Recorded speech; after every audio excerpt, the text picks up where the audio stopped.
Les amis, salut à tous, j'espère que vous allez très bien. On se retrouve aujourd'hui pour une nouvelle vidéo. Enfin, je suis de retour. Ça a duré un petit peu trop longtemps. J'ai loupé pas mal de choses, mais ne vous inquiétez pas les gars, cet été on va bientôt rattraper. Et pour pas trop perdre de temps, on va directement enchaîner sur le sujet de la vidéo. Donc aujourd'hui on va parler de quelle pointe basse, donc quel pivot pour le Barça. Bien sûr, tout le monde le sait, je pense que personne d'entre vous ne l'a loupé. Busquets a annoncé son départ. Quant à Jordi Alba, lui aussi il a annoncé son départ, pardon. Hier soir, pour ceux qui ont vu le match, victoire 3-0 du Barça, but de Gavi, doublé de Ansu Fati. À la fin du match, il y avait les adieux, parce que comme vous savez, on va plus jouer au Camp Nou jusqu'au novembre, je crois mi-novembre 2024, ou un truc comme ça. Je pense que vous l'aurez vu passer. Et donc, on a assisté à une petite fiesta pour remercier la légende Busquets et le grand joueur qui est Jordi Alba. On les a très bien remerciés. Les fans, les joueurs et les dirigeants, bref, tout le monde qui était au stade, ils ont assisté au dernier match au Camp Nou. Et donc, ouais, c'était le dernier match au Camp Nou jusqu'à novembre 2024. Donc, on verra plus jamais ce Camp Nou là. Donc, hier soir, c'était vraiment bien.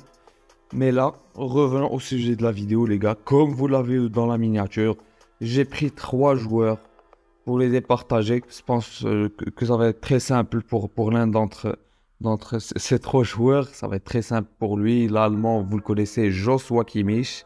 Donc, on va parler de Kimmich, Amrabat et Zubimendi finalement. Je vais faire une petite comparaison statistique pour vous prouver que Amrabat, pardon, n'a rien à envie à Zubimendi.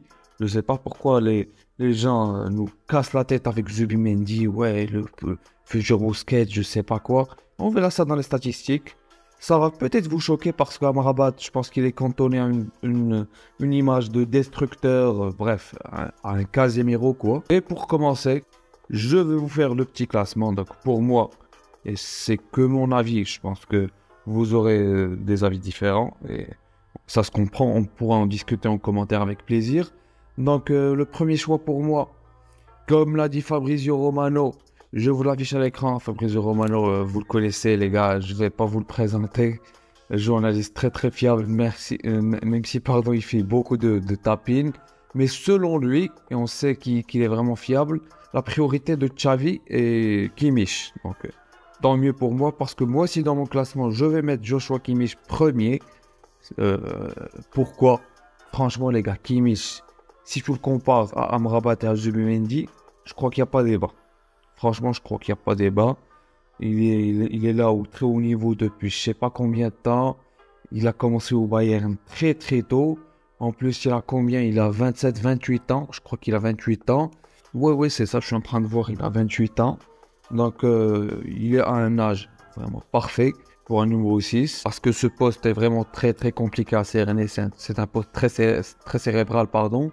Et donc, je pense vraiment que Joshua Kimmich, par son expérience, par son talent vraiment incroyable, je vous rappelle qu'il pouvait et qu'il peut jouer latéral droit et milieu de terrain, milieu défensif, milieu pointe basse quoi. Il a aussi joué sous les ordres de Pep Guardiola. Donc Pep Guardiola, vous connaissez bien sûr. Il a joué 3 ans sous ses ordres. Donc je pense qu'il comprend très bien le jeu de position. En plus, le Bayern sans Pep Guardiola, il joue au jeu de position. Pressing très intense, bref, vous connaissez.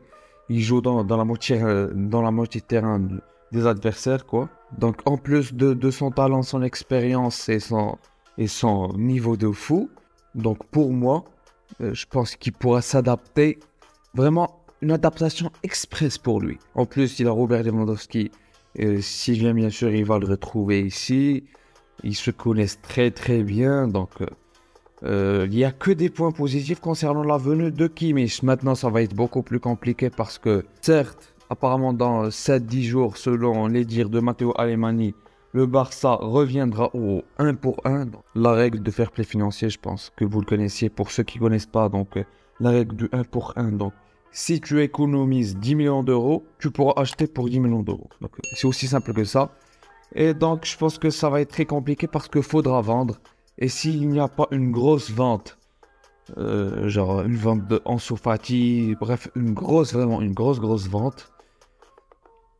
Sinon, 2-3 ventes, ça va être compliqué de faire venir Joshua Kimmich. Donc, Joshua Kimmich, on est passé sur son cas.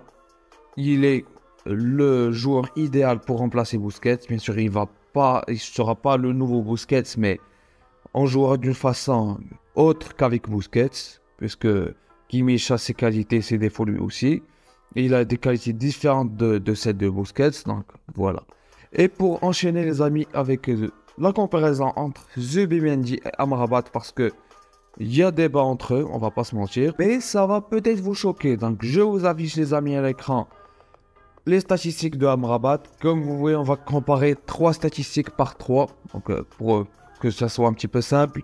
Regardez tout en haut les passes réussies. Les passes réussies, c'est pas vraiment une statistique très fiable, parce que tu peux faire que des passes en retrait, des passes à la Sergio Roberto, pardon, pour ceux qui connaissent, et tu auras un très haut pourcentage de passes réussies. Donc Amrabat, toutes les 90 minutes, il réussit 60 passes,05. Donc on va, pour arrondir, on va dire 60 passes réussies par 90 minutes.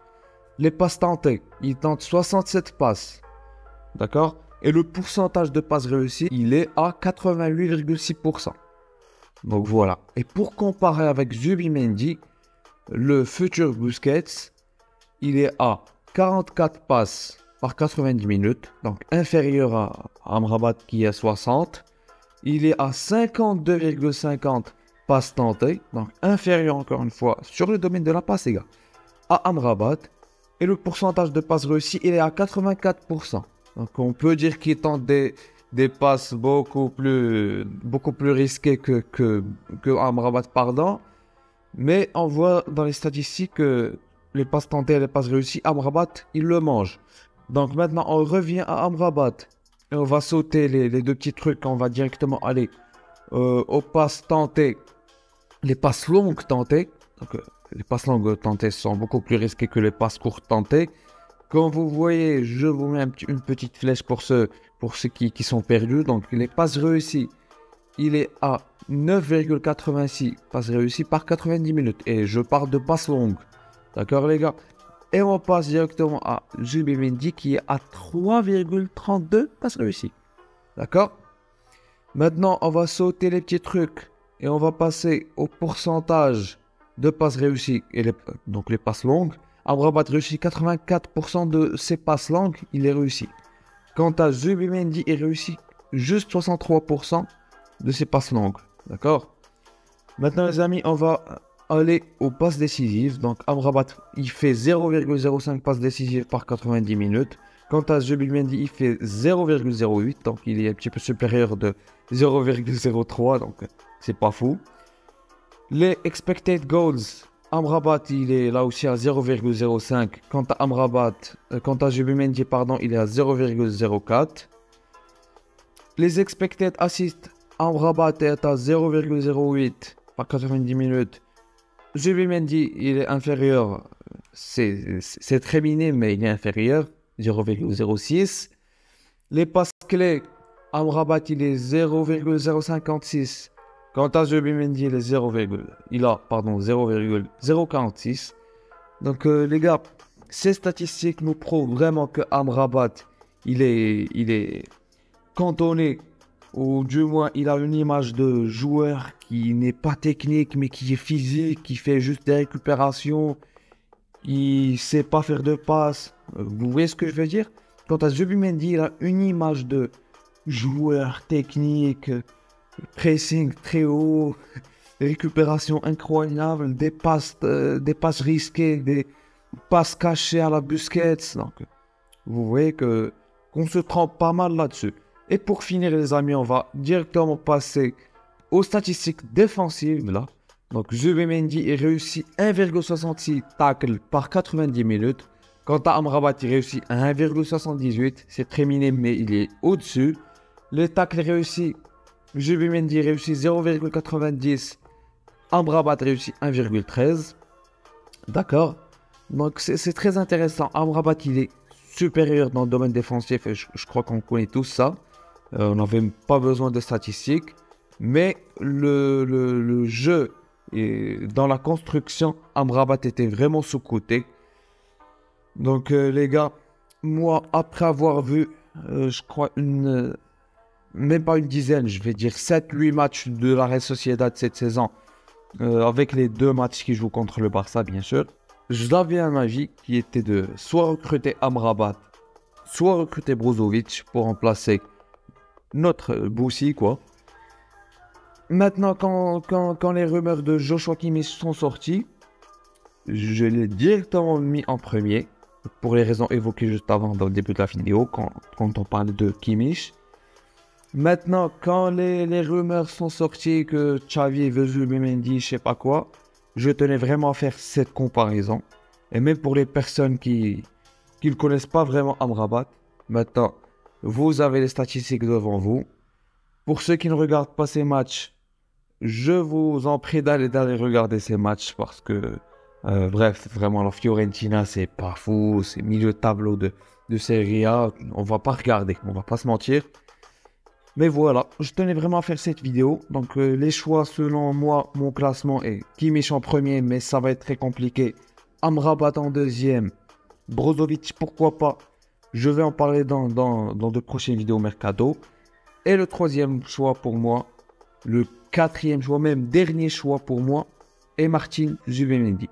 Donc voilà les amis, c'est la fin de cette vidéo, pardon. N'hésitez pas à mettre un petit like, à vous abonner pour les nouveaux. Pour ceux qui connaissent, n'hésitez pas à me soutenir les gars en commentaire, parce que la vidéo est bien référencée quand vous commentez. Vous pouvez même commenter Visca Barça, même Messi, je sais pas. Donc merci à tous et moi je vous dis ciao, à la prochaine vidéo.